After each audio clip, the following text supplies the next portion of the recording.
여러분, 설교회 오늘 주보의 설교 제목을 보셨지만 성경적 묵상과 그 결과라는 제목으로 지난주에 들으셨던 말씀과 연관지어서 말씀을 묵상하고 생각하기 원합니다.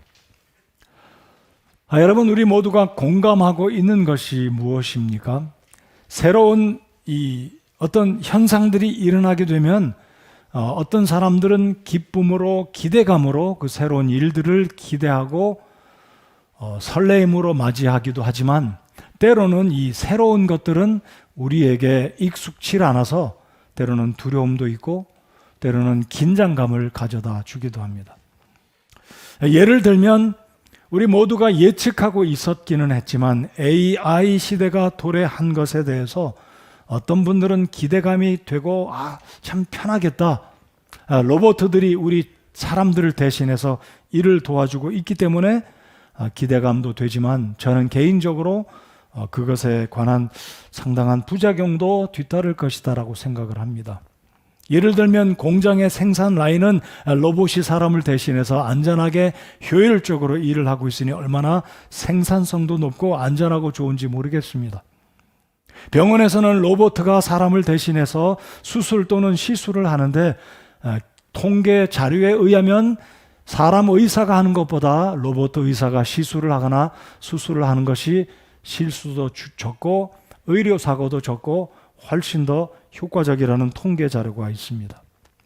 현재 한국에서나 미국에서나 유럽에서는 자율주행차가 시험 운전 중에 있습니다. 가끔가다 사고가 나서 그렇지 이것은 시간 문제이고 머지않아서는 운전면허증이 필요 없는 시대, 운전에 제한이 없는 시대가 올 것이다 라고 생각합니다. 그래서 90세 된 어르신들도 운전할 수 있고 멀리까지 운전하고 가면서 낮잠도 자고 책도 읽고 편하게 원하는 목적지에 차가 데려다 줄 시대가 머지않아 올 거라고 생각합니다. 그렇지만 저는 개인적으로 이 AI 시대가 온다면 비인격체인 로봇이나 컴퓨터가 인격체인 사람을 대신한다는 것이 굉장히 위험한 일이고 서글픈 일이 아닌가 생각해 봅니다. 즉, 다시 말씀드리면 과학이 신앙과 종교를 대체하는 시대가 눈앞에 다가와 있습니다. 인격체인 목사, 설교자가 이곳에 서서 설교하는 것이 아니라 여러분, 영상으로든 어떤 환경이든지 AI가 설교하는 설교자가 등단한다라고 사람들이 예상을 합니다. 상상이 되십니까?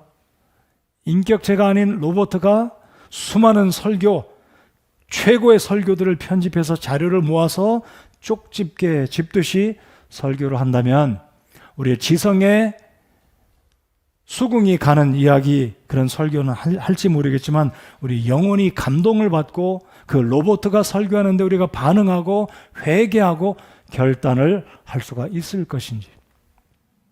새로운 것은 좋은 것이기도 하지만 우리에게 때로는 조심성 있게 접근하게 하는 것이 정상이라고 생각합니다. 여러분, 창세기 3장 4절 말씀을 한번 들어보시기 바랍니다. 뱀이 여자에게 이르되 너희가 절대로 죽지 아니하리라. 너희가 그것을 먹는 날에 너희 눈이 열리고 너희가 신들과 같이 되어 선악을 알 줄을 하나님이 아시느니라. 뱀의 이 제안, 사탄의 유혹은 그럴듯했습니다. 너희 눈이 밝아져 절대로 죽지 않을 것이고 내가 하나님과 같이 될 것이다. AI의 시대는 많은 유익과 편리함이 있지만 그 속에 무서운 영적인 싸움이 움크리고 있다는 것을 우리 그리스도인들은 경각하고 영적으로 우리가 깨어 있어야 되는 이 사실을 우리가 인식해야 한다는 것을 꼭 기억하시기 바랍니다. 오늘 본문에 나오는 이 주인공이었던 이 여호수아도 새로운 시대, 새로운 어떤 환경을 맞이함에 있어서 마음속에 굉장한 두려움과 불안함이 있었기 때문에 하나님은 계속해서 여호수아에게 두려워하지 말고 크게 용기를 내라라고 본문에서 수차례에 걸쳐서 말씀합니다. 적어도 하나님은 여호수아에게 3번을 말씀하시고 이 1장 마지막 절에 가면 이스라엘 백성들이 지도자, 그들의 리더인 여호수아에게 말씀하기를 두려워하지 마소서, 용기를 내시오 라고 이스라엘 백성들이 그들의 리더인 여호수아에게 권면하는 모습을 봅니다. 아무튼 1장에서만 적어도 용기라는 단어가 4번이 나온다는 말은 반대로 여호수아는 지금 두려움에 떨고 있다라는 것을 우리가 추측할 수 있습니다. 여러분 430년 동안 이스라엘 백성들은 이집트에서 노예로 세월을 보냈고 적어도 이제 광야에 들어온 지 40년의 세월이 지났습니다. 그리고 이제 모세가 죽었다라고 1절을 여호수아기 1장에 기록하고 있습니다. 여러분 1장의 시작은 모세의 죽음으로 시작되고 새롭게 부상하고 있는 이 이스라엘의 리더 여호수아가 수많은 백성들을 이끌고 요단을 건너 가나안 땅, 한 번도 가보지 않았던 땅, 미지의 땅, 아니 이미 정탐하라고 마친 이들에게 있어서 갖고 있는 자료가 무엇입니까? 그 안에는 9m 이상의 굉장한 철옹성, 그것도 2겹의 성벽을 가지고 있는 그 원주민들이 있고 거기에는 키가 2m 이상이 되는 굉장한 거인들이 살고 있는데 우리가 어찌 그들과 전쟁을 해서 싸워서 이길 수 있을 것인가? 사실을 가지고 생각하면 여호수아는 백성들의 지도자로 굉장히 두려웠던 것이 사실이었다는 것입니다. 자, 오늘 1장을 일일이 다 말씀드리지는 못하지만 적어도 1장을 쭉 보시면 하나님은 여호수아에게 3가지의 명령을 하고 계시다라는 것을 보시게 됩니다. 저랑 하나씩 한번 보시겠습니다. 자, 2절을 보시면 내 종 모세가 죽었으니 그러므로 이제 너는 이 온 백성과 함께 일어나 이 요르단을 건너 내가 그들 곧 이스라엘 자손에게 주는 땅으로 가라. 첫 번째 명령입니다. 백성들을 일으켜 그들을 데리고 그들을 이끌고 가나안 땅에 가라. 거절할 수 없는 하나님의 명령입니다. 자, 두 번째 명령은 6절을 보시기 바랍니다. 마음을 강하게 하고 크게 용기를 내라. 내가 이 백성의 조상들에게 맹세하여 그들에게 주겠다고 한 땅을 내가 이 백성에게 상속 재산으로 나누어 주리라. 두 번째 명령은 무엇입니까? 의기소침하지 말고 두려워 떨지 말고 마음을 강하게 하고 크게 용기를 내라. 두 번째 명령입니다. 자, 세 번째 명령은 오늘 설교에 함께 묵상해 볼 말씀 8절입니다. 한 장을 넘겨서 8절을 다 같이 한번 읽어보시겠습니다. 시작. 너는 이 율법책을 내 입에서 떠나지 말게 하며 밤낮으로 그것을 묵상하여 그 안에 기록된 모든 것에 따라 지켜 행하라. 그리하면 내가 내 길을 형통하게 하며 또한 크게 성공하리라. 세 번째 명령은 무엇인가요? 하나님의 율법의 말씀을 내 입에서 떠나지 말게 하며, 입에서 떠나지 말라는 말은 무엇입니까? 되뇌이고 그 말씀을 가르치고 그 말씀을 가르침 받은 대로 행하라는 것입니다. 그리고 그 말씀을 밤낮으로 깊이 묵상하라, 생각하라, 숙고하라. 세 번째 명령입니다. 그래서 오늘 설교의 제목처럼 성경적 묵상과 그 결과, 그래서 이 8절의 말씀을 가지고 오늘 말씀을 함께 나누겠습니다. 여러분, 지난주에 들었던 말씀 혹시 기억나시나요? 기억 안 나셔도 좋고 기억나시면 더 좋습니다. 기억 안 나시면 제가 설교하기에 또 좋고 기억나시면 더 좋고. 제가 지난주에 설교를 했더니 사모님 2분이 은혜를 받았다고 그러는데 그 중에 한 사람은 제 아내입니다. 여러분, 목사의 아내가 설교 은혜 받는 거는요 흔한 일이 아닙니다. 여러분, 남편들 아내에게 감동 주는 일 흔하지 않은 것처럼 이 남편인 제가 설교했는데 아내가 은혜 받았다고 하면 그날 설교 그래도 잘한 거예요. 지난주 설교 기억나시나요? 다 알고 계시겠지만 말씀을 안 하신 것 같아요. 자, 지난주에 들었던 말씀, 하나님의 말씀이 우리의 마음밭에 떨어질 때 나는 어떤 마음의 상태로 하나님의 말씀을 받고 열매를 맺는가 우리 자신들을 돌아보는 한 주간이 되었으리라 생각합니다.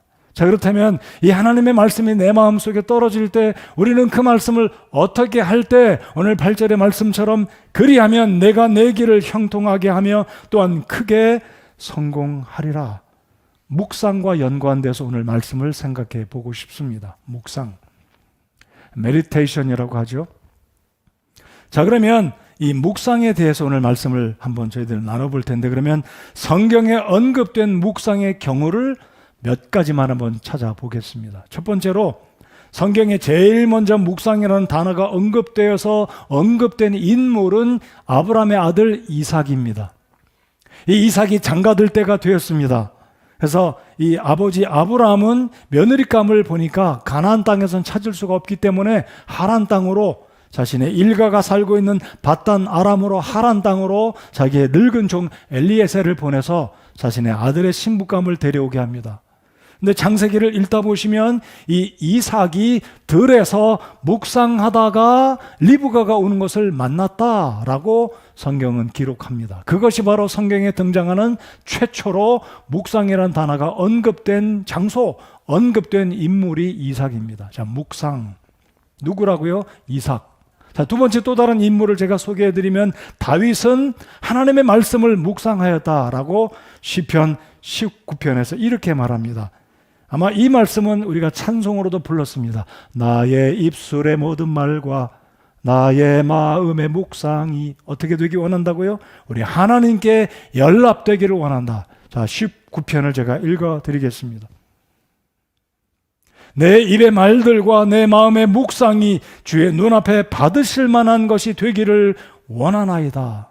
내 마음의 모든 생각들, 그 묵상들이 주님의 눈앞에 받으실 만한 것이 되기를 소원한 것이 다윗의 고백이었습니다. 그리고 그 유명한 시편 1편에서 복 있는 사람은 누구와 같다? 하나님의 말씀을 주야로 묵상하는 자이기 때문에 그는 마치 시냇가에 심겨진 나무처럼 가뭄에도 시들지 않고 시절을 따라 계절을 따라 열매를 맺는다. 거기에서도 말하고 있는 단어가 똑같이 오늘 이 여호수아기 1장 8절 하반절에 형통이다, prosper, 형통한다 라고 동일한 단어가 사용됐습니다. 자, 그래서 이 묵상이란 말은 이삭에게 다윗에게 사용되어지고 있었습니다. 여러분, 묵상이란 뜻 모르시는 분 없으시죠? 묵상, 깊이 생각하는 거죠. 자, 그럼 묵상의 의미를 히브리어 원어의 의미로 한번 살펴보겠습니다. 히브리어로 이 묵상이란 말은 하가라고 합니다. 하가. 이 하가란 말은 신음하다, 속삭이다, 중얼거리다. 우리 가운데 하시성을 가지신 분 꼭 기억하십시오. 하가. 묵상한다. 이 의미가 신음한다, 중얼거린다, 속삭이다. 근데 우리가 알고 있는 묵상은 중얼거린다, 속삭인다, 신음하다와 거리가 멉니다.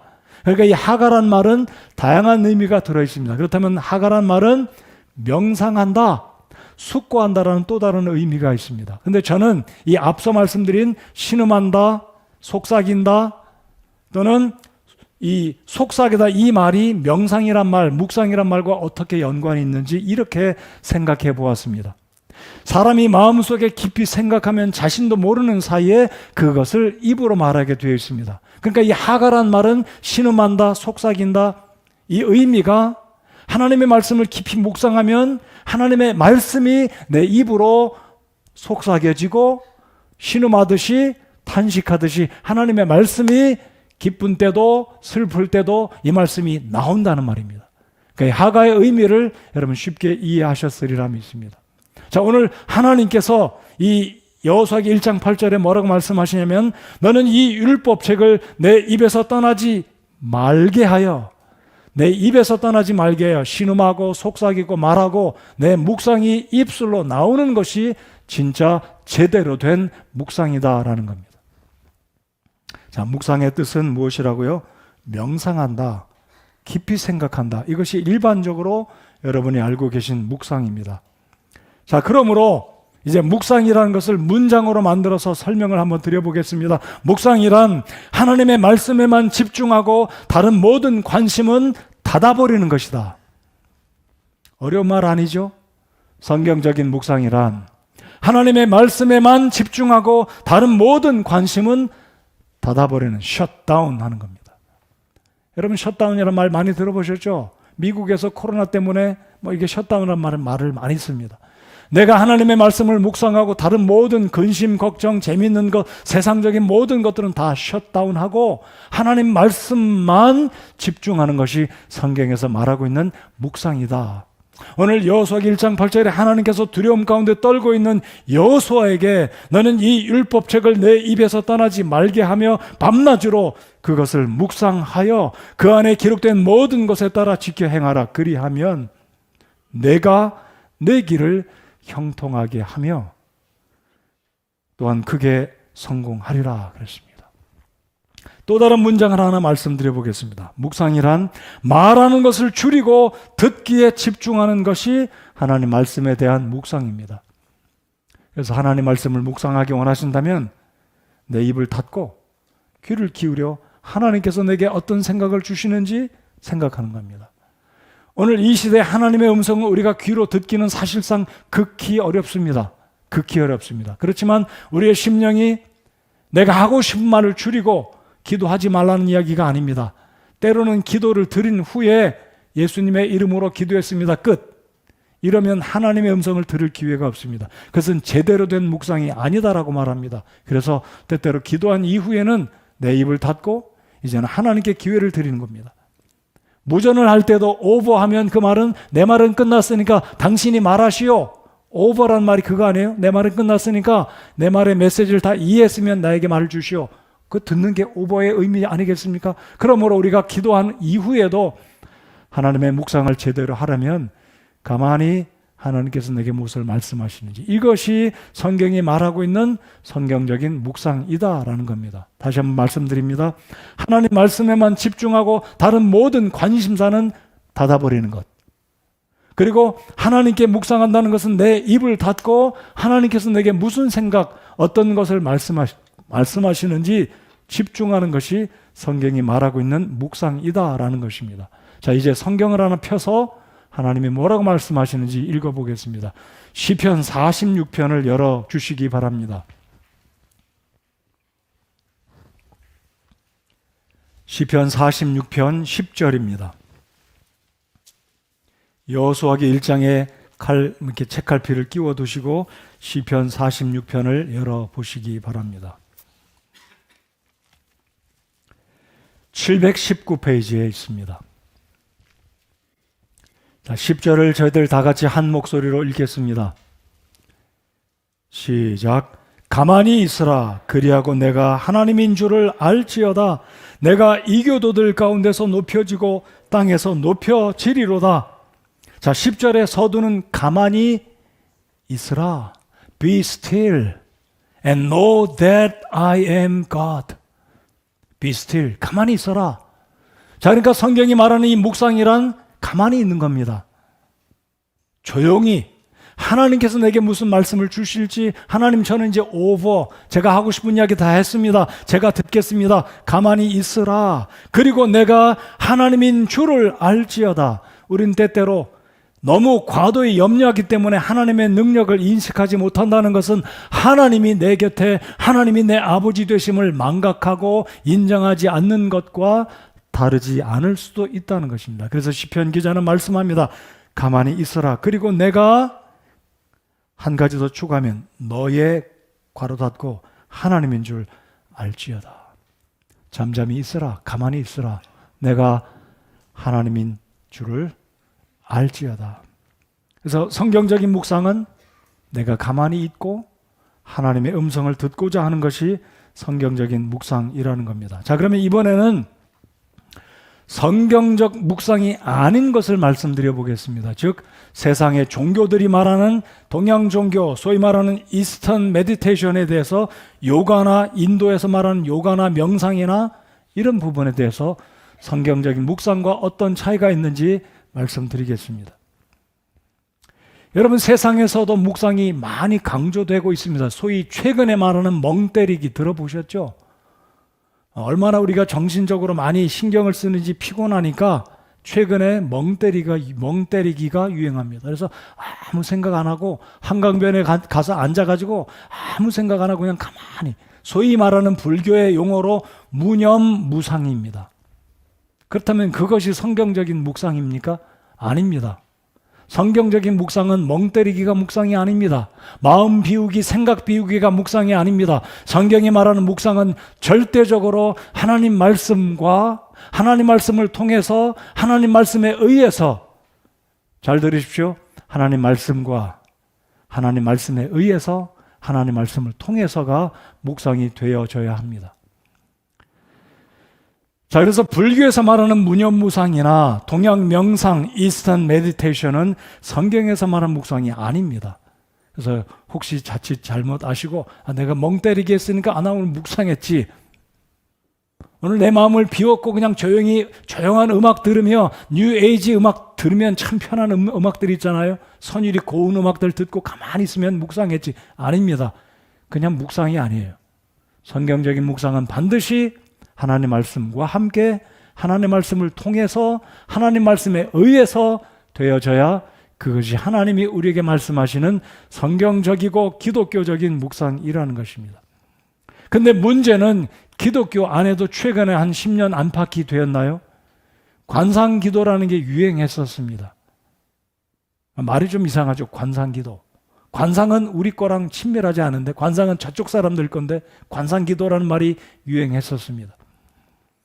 여러분 최일도 목사 얘기 들어보셨죠? 밥 퍼주는 목사. 이분이 침묵 수련이라는 것을 합니다. 침묵 수련 또는 영성 훈련 해가지고 사람들을 세미나에 초청해서 비용도 적지 않습니다. 보니까 제가 인터넷 들어가서 보니까 이상한 옷을 입어요. 이분 자신도 이상한 옷을 입고 중세 때 수도원에서 수도사들이 신부들이 입는 그런 이상한 후드 달린 옷 입고 세미나에 참석한 사람들도 시커멓게 후드 옷 입고 좀 무서운 분위기예요. 저는 이런 침묵 수련이 성경에서 말하는 성경적인 묵상과는 동떨어진 것이다라고 생각합니다. 이것은 어디까지 인본적으로 내 스스로 자기 자신이 묵상하고 생각하고 훈련하고 단련하면 내 문제가 정리되는 극히 인본주의 바탕에서 묵상하는 것이기 때문에 우리 성도 여러분들 이런 데 관심 갖지 마시고 이런 데 더더욱이 세미나 가지 마시기 바랍니다. 한때 이동원 목사님도 관상기도 세미나를 한 적이 있었습니다. 지금 한국 기독교계가 관상기도가 비성경적이다라는 말들이 여기저기 생기니까 지금은 쏙 들어갔습니다. 잘 안 하는 것 같아요. 이동원 목사님이 이 관상기도 세미나를 할 때 어떤 내용으로 하는지 제가 들어보지 않았기 때문에 잘은 모르겠지만 사실은 그렇게 성경적인 근거에, 물론 묵상은 성경에 얼마든지 나와 있습니다. 오늘 제가 성경적인 이 묵상에 대한 개념을 정확하게 말씀드리겠습니다. 자, 천주교에서 말하는 이 관상기도가 이렇습니다. 사실 관상기도는 천주교에서 비롯됐습니다. 천주교회 교리서 2724항에 의하면 관상기도에 대해서 이렇게 말하고 있습니다. 관상기도란 예수님께서 우리의 눈을 고정시켜 하나님의 말씀을 경청하고 말없이 우리의 사랑을 나타내는 기도이다. 여기까지는 괜찮아요. 문제가 없다고 생각이 됩니다. 그런데 그 다음이 문제인데 잘 들어보십시오. 관상기도는 우리를 그리스도의 신비에 참여하게 하는 것인 만큼 그리스도의 기도와 합쳐지는 것이다. 여러분, 그리스도의 신비에 참여하게 되는 것이 어떻게 이루어지는지 이런 것이 문제라는 거죠. 그래서 우리 기독교가 말하는 성경이 말하는 묵상은 힌두교에서 말하는 요가나 명상이나 참선이나 동양 종교의 묵상의 행위와는 근본적으로 다른 것이다. 묵상하는 나 자신이 주체가 아니라 묵상의 주체는 예수님이고 묵상의 주체는 말씀을 통해서 말씀에 의해서 말씀과 함께 되어지는 것이 성경이 말하고 있는 성경적이고 기독교적인 묵상이다라는 것을 꼭 기억하시기 바랍니다. 그러므로 정신 수양을 위해서 멍 때리게 하는 것 그렇게 나쁜 것은 아니다라고 생각합니다.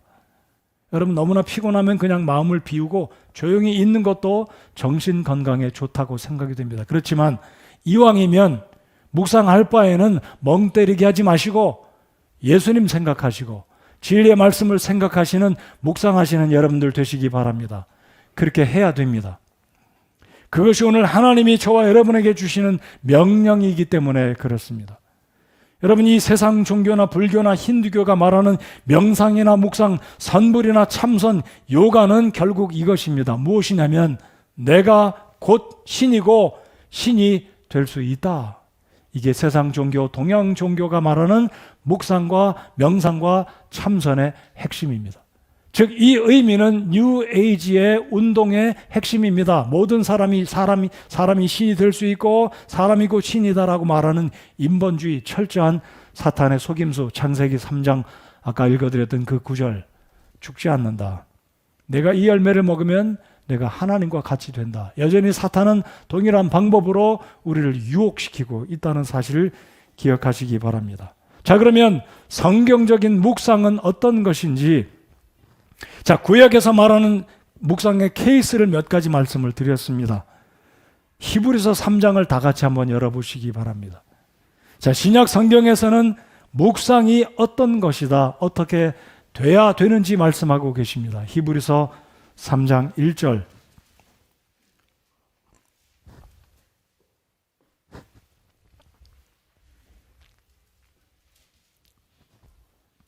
(3장 1절을) 다 같이 읽겠습니다. 시작.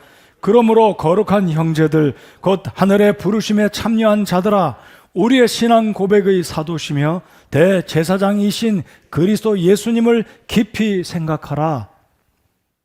여러분, 묵상이란 아까 시편 46편 10절 조용히 있으라, 가만히 있으라, be still and know that I am God 그랬습니다. 자, 여기서는 뭐라고 말씀하시냐면 그리스도 예수님을 깊이 생각하라. 이게 묵상입니다. 그러니까 신약적이고 성경적인 묵상이란 예수님을 생각하고 말씀에 의해서 말씀과 함께 말씀을 통해서 내 생각을 하나님 말씀에게 집중하는 것, 내 생각을 예수님께 집중하는 것이 성경이 우리에게 말씀하고 계시는 묵상이다라는 것입니다. 자, 그러므로 성경적인 묵상은 나를 비움으로 내가 신이 될 수 있고 나를 비움으로 내가 의롭게 될 수 있다, 이런 것이 성경적인 묵상이 아니라는 것입니다. 우리 자아를 비우는 건 맞지요. 내 자아를 부인하는 것은 얼마든지 성경적이고 내 자아를 부인해야 되는 것이 사실입니다. 그러나 세상에서 말하는 그런 방법으로 하는 것이 성경이 말하는 묵상이 아니다라는 것을 적어도 우리가 확신하고, 묵상은 말씀과 함께 말씀을 통해서 말씀을 우리 마음속에 기억하면서 말씀만 집중하는 것이, 그리고 예수님을 깊이 생각하는 것이 바로 묵상이다. 여러분, 예수님을 깊이 생각하는 그 의미가 무엇이겠습니까? 예수님은 고난 받으실 때 불평하지 않으셨다. 예수님은 우리를 사랑하시기까지 끝까지 참으셨다. 예수님은 하나님의 명령에 끝까지, 성부 하나님의 뜻을 끝까지 순종하며 십자가를 기쁨으로 담당하셨다. 이런 사실들을 깊이 생각하는 것이 우리의 묵상이 돼야 된다는 것을 히브리서 3장이 말씀하고 있다는 것입니다.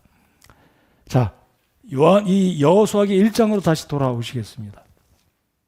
자, 말씀드린 대로 이 이스라엘 백성들이 이제 40년 광야에서의 방황을 끝마치고 드디어 하나님이 약속하신 젖과 꿀이 흐르는 땅, 가나안 땅으로 들어가는 직전에 다다르게 되었습니다. 모세는 죽게 되었고 새 술은 새 부대, 그래서 새로운 지도자 여호수아를 필두로 이스라엘 백성들이 이제 가나안 땅에 들어가야 되는데, 하나님이 두려움에 떨고 있던 이 여호수아에게 처방을 내려주십니다. 용기를 내라, 두려워하지 말라, 하나님 말씀을 순종하고 나아가라. 근데 그 형통과 성공의 비결을 8절에서 하나님이 알려주고 계시다라는 것을 우리가 알아야 하겠습니다. 자, 8절을 저희들 다 같이 한 번 더 읽겠습니다. 하나님, 내 삶에 당면한 문제가 이 말씀으로 해결되기를 원합니다는 그 소원의 마음으로 이 말씀을 함께 읽겠습니다. 시작. 너는 이 율법책을 내 입에서 떠나지 말게 하며 밤낮으로 그것을 묵상하여 그 안에 기록된 모든 것에 따라 지켜 행하라. 그리하면 내가 내 길을 형통하게 하며 또한 크게 성공하리라. 자, 8절 절반은 조건절입니다. 내가 형통하고 성공하기 원하면 하나님의 율법의 말씀을 내 입에서 떠나지 말게 하며, 하가 외치고 읊조리고 내 입에서 하나님의 말씀을 계속 이야기하는, 그러니까 묵상과 연관이 되어 있는 거죠. 하나님의 율법의 말씀을 내 입에서 떠나지 말게 하며 밤낮으로 그것을 묵상하여 그 안에 기록된 모든 것에 따라 accordingly 그 안에 기록된 모든 것에 따라 지켜 행하라. 그리하면 결과 무엇과 무엇이라고요? 형통과 성공, prosper, success. 자, 아까 시편 46편에 그 시편 1편에 복 있는 사람은 하나님의 말씀을 주야로 묵상하는 사람이라고 말했는데 그 결과가 형통이다. 시냇가에 심은 나무가 시절을 쫓아 그 열매를 맺음같이 모든 일에 있어서 형통할 것이다 라고 시편 기자가 말씀하고 있는 것과 똑같은 말씀입니다. 자, 근데 흥미로운 것은 8절 하반절을 다시 한번 잘 보시기 바랍니다. 그리하면 하나님이 내 길을 형통하게 한다고 말씀하신 것이 아니라 그리하면 내가 내 길을 형통하게 한다라고 말씀합니다. 여러분, 이 말씀이 믿겨지십니까?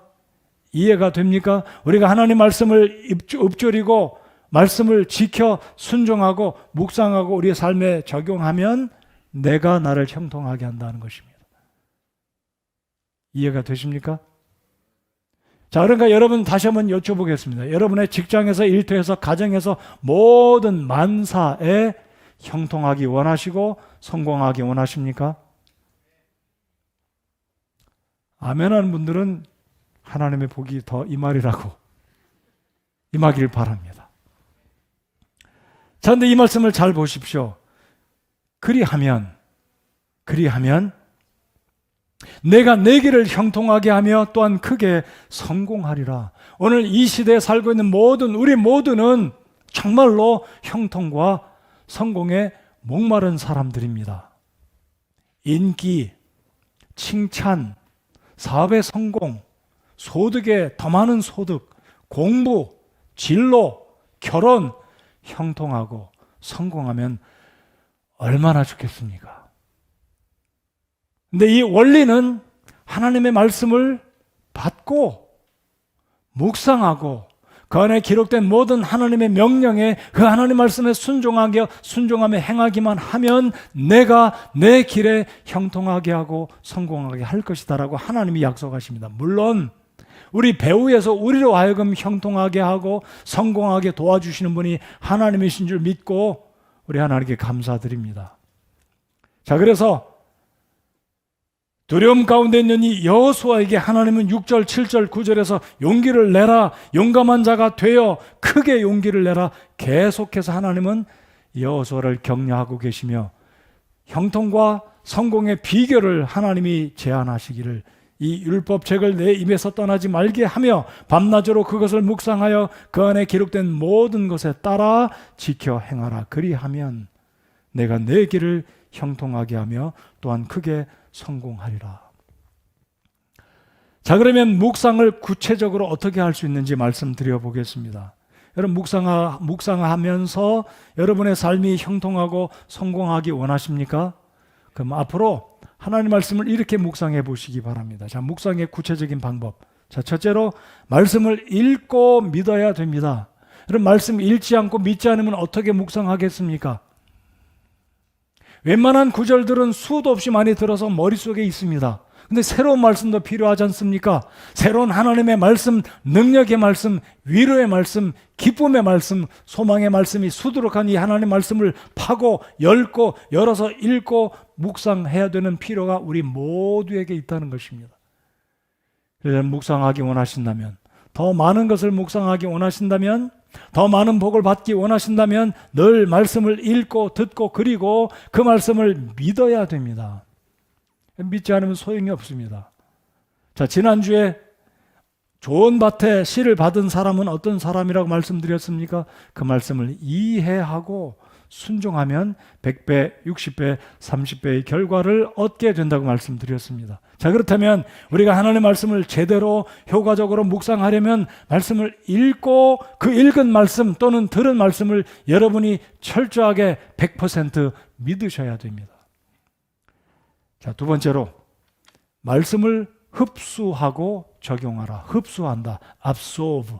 마치 스펀지가 물을 쭉 빨아들이듯이 참 목말랐을 때 그 물을 벌컥벌컥 들여 마시듯이 목마른 사슴이 시냇가를 찾아 헤매듯이 다윗이 고백한 것처럼 하나님 말씀을 흡수해야 됩니다. 흡수한다는 말은 감동을 받는다는 겁니다. 하나님 말씀을 사모한다는 것입니다. 하나님 말씀을 기대한다는 것입니다. 여러분, 오늘 이 여호수아기 1장 8절 말씀을 읽으시고 들으셨는데 이 말씀 믿으십니까? 말씀을 묵상하고 그 가운데 기록된 모든 말씀대로 내가 지켜 행하고 순종하면 내가 내 길을 형통하게 하고 그게 성공하겠다 약속하신 이 말씀을 믿으시냐고요?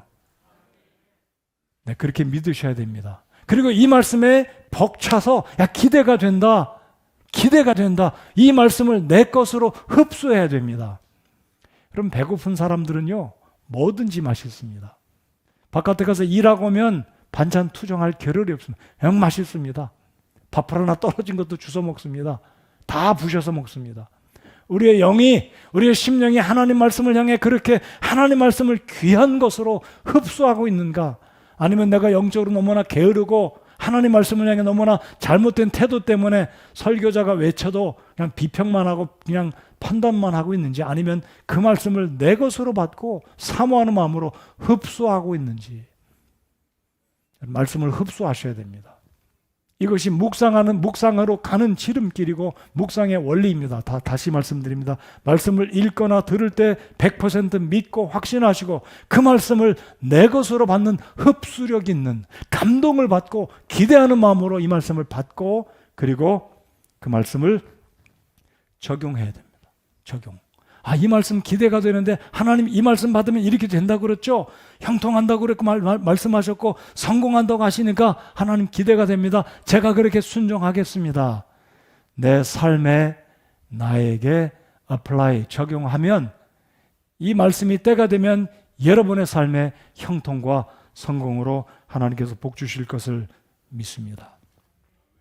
그러므로 이 성경적인 묵상이란 나의 능력과 자질과 무관하게 하나님 말씀에 초점을 두고 하나님 말씀과 함께 하나님 말씀을 통해서 하나님 말씀에 의해서 내 삶을 맞추어 드리고 그 말씀을 어린 아이와 같이 그 말씀을 적용하고 순종하게 되면, 때가 되면 하나님이 이 말씀을 통해 역사해 주시는 놀라운 말씀입니다.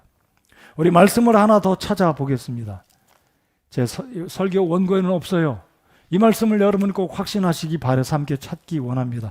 이사야서 55장을 찾아보겠습니다.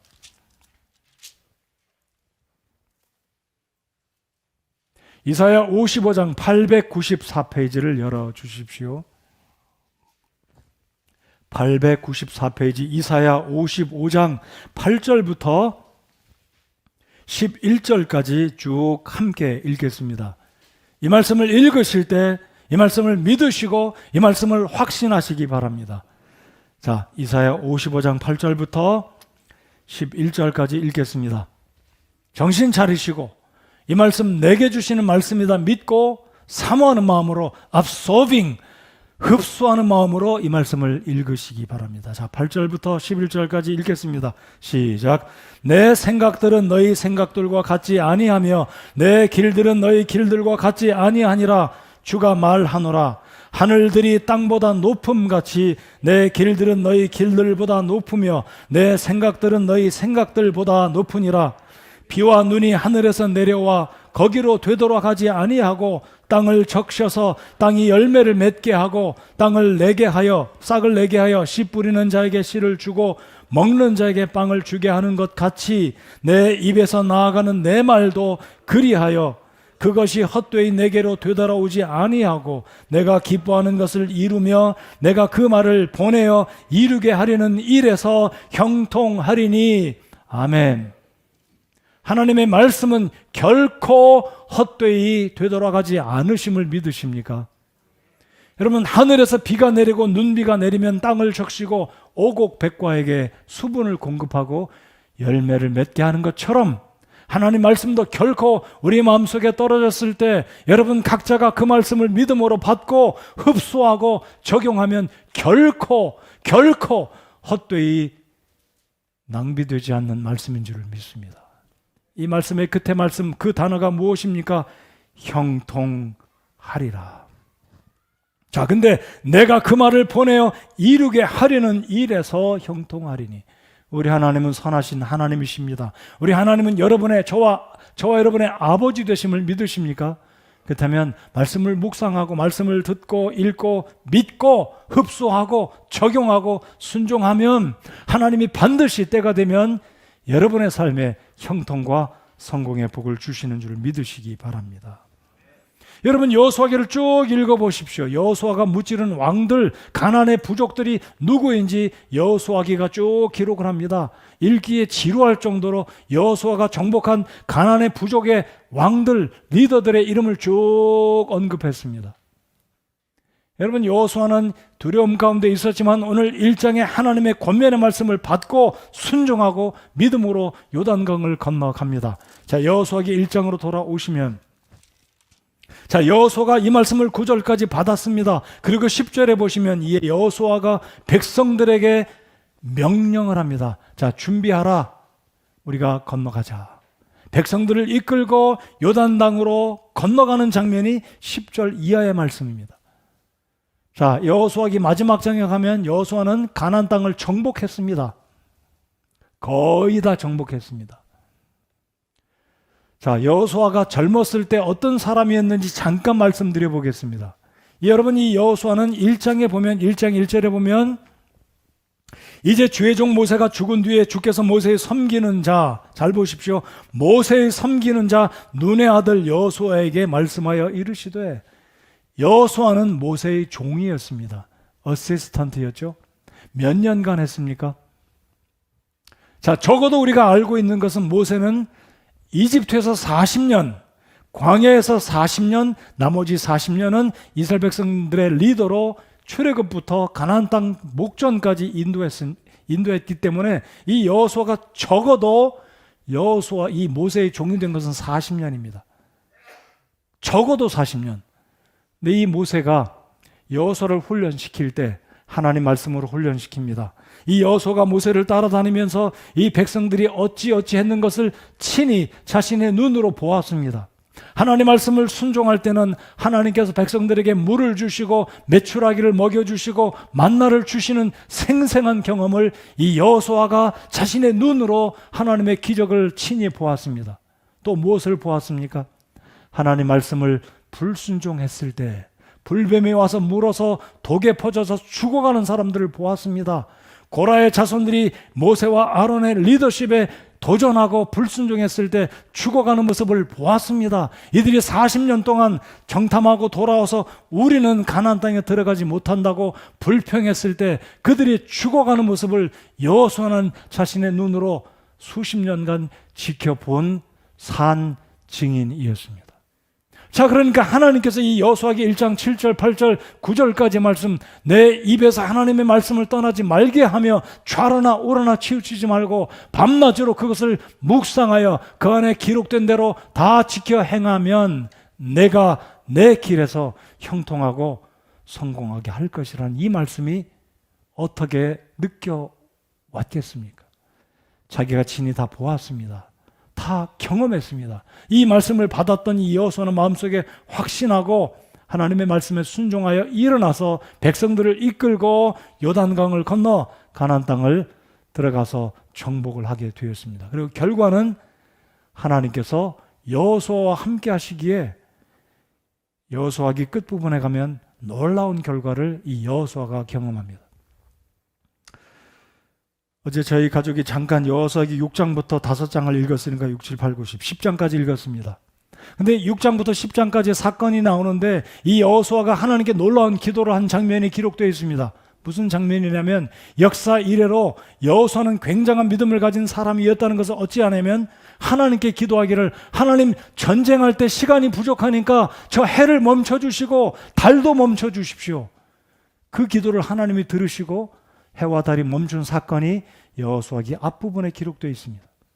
여러분, 여호수아가 얼마나 위대한 사람입니까? 얼마나 믿음의 사람이면 전쟁할 때 적군을 물리치는데 시간이 부족하니까 하나님 저 태양을 멈춰주시고 저 달을 좀 멈춰주십시오. 근데 그 하나님이 여호수아의 기도를 들으시고, 야, 너 지금 뭐 기도하냐? 너 기도할 걸 좀 기도해봐라. 너 네가 기도하는 거 좀 알게나 하냐? 너 무식하게 해와 달을 멈춰달라고 기도하냐? 하나님이 나도 그 기도 못 들어주겠다라고 말씀하지 않으셨습니다. 하나님은 여호수아의 믿음의 기도를 들으시고 해와 달을 멈춰 주셨습니다. 믿으십니까? 여러분, 오늘 이 시대 21세기 과학자들이 컴퓨터로 시간을 추적해 갔는데 이상한 장면이 하나 발견됐습니다. 역사 이래 해와 달이 멈춰있는 비어있는 시간을 찾아냈습니다. 아무리 학자들이 연구해도 어떻게 시간이 비어있지? 왜 어떻게 해와 달이 멈춰있지? 도저히 방법을 찾을 길이 없습니다. 역사에 기록된 게 없어요. 근데 성경을 읽다 보니까 바로 이 장면, 여호수아가 하나님께 기도한 그 장면을 발견하고, 야, 하나님이 여호수아의 기도를 들으시고 태양과 달을 멈춰 주셨구나. 거기에서 답을 찾았다는 거 아니겠습니까? 여러분이 여호수아는 하나님의 말씀의 능력을 의심치 않고 하나님의 말씀 그대로 믿었기에 묵상의 결과 하나님의 말씀을 입에서 떠나지 않게 했기 때문에 말씀의 능력을 힘입어서 담대하게 믿음으로 하나님께 기도했을 뿐만 아니라 칼로 가나안의 엄청난 부족들을 무찌르고 하나님이 약속하신 그 가나안 땅을 백성들에게 분배하는 그 축복을, 형통과 성공의 복을 얻게 되었다는 것입니다. 자, 묵상의 결과는 무엇입니까? 자, 여호수아기 1장 8절 9절을 보시겠습니다. 여러분, 말씀을 묵상하기 원하십니까? 이것부터 제가 여러분께 다짐을 한번 받아보고 싶습니다. 여러분, 정말 묵상하기 원하십니까? 아니면 또 다른 방법으로 여쭤볼게요. 여러분, 형통하고 성공하기 원하십니까? 정말입니까? 그러면 이 말씀을 여러분 흡수하시기 바랍니다. 내 것으로, 내 심령 속에, 내 영혼 속에, 내 마음 심장 깊은 곳에 이 말씀을 새기고 확증하고 이대로 실천할 때 하나님이 여러분의 삶을 반드시 복 주실 것을 저는 믿습니다. 자, 9절 다 같이 읽어보겠습니다. 시작. 내가 내게 명령하지 아니하였느냐? 마음을 강하게 하고 크게 용기를 내라. 두려워하지 말며 너는 놀라지 말라. 내가 어디로 가든지 주 내 하나님이 너와 함께 하느니라 하시니라. 여호수아는 이 말씀을 믿고 나와 함께 하시는 하나님, 이 말씀을 믿고 두려워하지 않고 두려움을 떨쳐버리고 백성들을 일으켜 요단강을 건너 가나안 땅에 들어가 전쟁을 일으키고 승리하고 그 땅을 백성들에게 나눠 주었습니다. 8절을 제가 읽고 오늘 말씀을 마치겠습니다. 너는 이 율법책을 내 입에서 떠나지 말게 하며 밤낮으로 그것을 묵상하여 그 안에 기록된 모든 것에 따라 지켜 행하라. 그리하면 내가 내 길을 형통하게 하며 또한 크게 성공하리라. 오늘 이 시간에 여러분의 연세를 물어나고 여러분의 직업과 여러분의 환경을 물어나고 우리 모두는 성공과 형통이 필요한 사람들입니다. 아니, 우리 모두는 나머지 우리 인생 가운데 여전히 하나님의 나라를 위해서, 하나님의 영광을 위해서 여전히 형통하고 성공해야 합니다. 우린 그렇게 해야 됩니다. 하나님의 영광을 위해서, 하나님의 나라를 위해서 우리 모두는 나이와 성별과 직장과 사업을 물어나고 내가 있는 이 위치에서 형통하고 성공함으로 주님의 이름을 드높이고 하나님의 백성들이, 하나님의 교회는 형통하고 성공한다. 오늘 이 시대에도, 코로나19 시대에도 하나님의 말씀을 순종하고 묵상하고 그 말씀대로 살아가는 그리스도인들은 형통하더라, 저들은 성공한다라는 이 말들을 우리가 듣기를 원합니다. 묵상하십시오. 운전하실 때도, 길을 가실 때도 묵상하십시오. 멍 때리기가 아니라, 인본주의에 의한 묵상이 아니라, 동양에서 말하는 신비적인 그런 묵상이 아니라 성경이 말씀하는 이 원리를 이제 아셨으니까 하나님 말씀과 함께 하나님 말씀으로, 하나님 말씀을 통해서 하나님 말씀에 의해서 말씀을 깊이 묵상하고 또 묵상하고 내 입에 하나님 말씀을 읊조리고 그 말씀이 능력이 되어 나타나게 되면, 때가 되면 여러분의 삶 가운데, 여러분의 육신적으로, 여러분의 직업적으로, 영적으로 다방면에 걸쳐서 하나님 말씀하신 대로 내가 내 길을 형통하게 하며 또한 크게 성공하리라. 요셉이 그렇게 성공했습니다. 다니엘이 그렇게 성공했습니다. 바울이 그렇게 성공했습니다. 오늘 이 시대 저와 여러분이 코로나19로 우리가 위축되어 있고 불안하고 참 두려움 가운데 우리가 살아가고 있습니다. 우리의 사업과 일터에서 여전히 불안하고 우리가 참으로 마음이 어려운 때를 살아가고 있지만 오늘 이 약속의 말씀을 붙들고 내 것으로 삼는다면 여러분의 길을 여러분 스스로가 형통하게 하고 성공으로 이끌어갈 이 하나님의 말씀을 저는 확신합니다. 이 말씀 붙들고 예배당문을 나서시기 바랍니다. 오늘 나와 함께 하나님께서 함께 하신다. 아니 예수님이 마태복음 28장에 마지막에 우리에게 남기신 말씀 보라 세상 끝날까지 내가 너희와 항상 함께 있으리라 하신 그 말씀을 붙들고 예배당문을 나서시며 아침에 출근하실 때 힘내시고 하나님 제가 말씀을 묵상하겠습니다. 그 말씀 지켜 행하겠습니다. 순종하는 마음으로 살아가신다면 하나님께서 여러분의 삶 가운데 형통과 성공의 복을 주실 것입니다. 이것이 진정한 이 시대에 우리 모두에게 필요한 용기입니다. 여러분 말씀으로 돌아가시기 바랍니다. 말씀을 붙드시기 바랍니다. 말씀 확신하시고 살아가실 때 하나님께서 여러분과 함께 하실 것을 믿으십니까? 그렇게 살아가시기 바랍니다. 저희들 기도하겠습니다.